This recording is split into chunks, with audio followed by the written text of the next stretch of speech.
Despite the fact that they have been selling like crazy for literally years now, board games are still not considered a mainstream sort of thing. You don't see them talked about very commonly, and that is why I was very surprised to see a reference in the New York Times to the much anticipated upcoming board game Wingspan, a game that I recently got the chance to play, talked about in the New York Times and the Smithsonian and a number of other high-profile publications.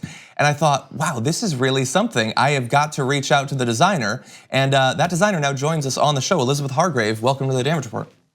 Hi, John. How are you? I'm good, and very happy to talk to you about this game. It is possibly one of the most hyped games of 2019, but it is especially interesting and I think noteworthy that you've designed a game that is a deep strategic game that people are really anticipating, but that has a lot of science in it. It is a game about birds. So why birds? Why so much science in your game?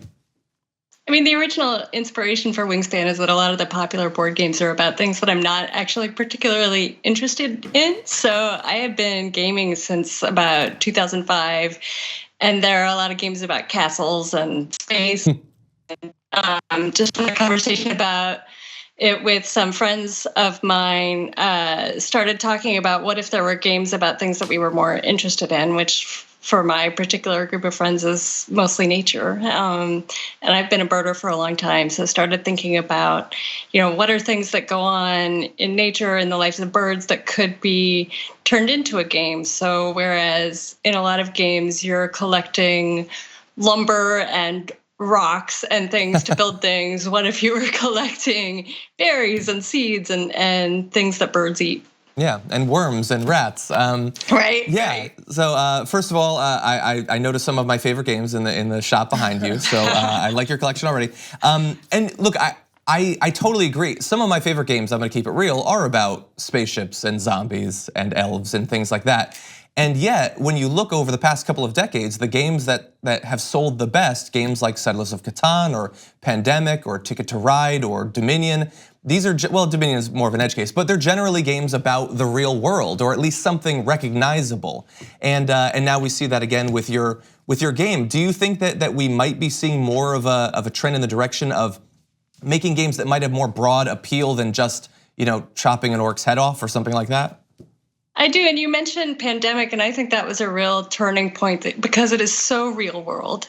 And I think we've seen that was an innovation in theme, and I think we've seen a real blossoming in the last several years since then of things coming out. So in the nature-y realm, you've got things like Arboretum and Photosynthesis that did really well, which are both about trees, and Evolution, which is behind me, that's about animals gaining different traits. So you're definitely seeing a lot more different games and people feeling like they can innovate a little bit. And I hope that Wingspan is some inspiration around that too, because when I first started playtesting it, I got a lot of feedback from people, not all the time, but occasionally people would say to me, wow, to pitch this to a publisher, you're really going to have to find a more traditional theme. No one's going to publish a game about birds.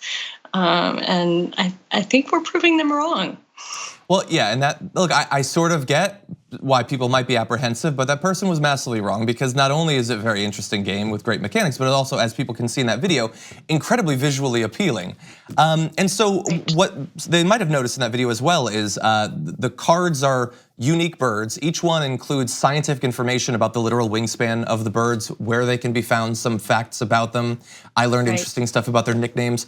Was educating people about this subject one of your main goals, or was that just something that you also slipped in after mainly just wanting the game to be a solid game? I'd say it's more slipped in. I mean, there are definitely educational games about birds out there that are more like trivia games where you have to memorize the information about the birds.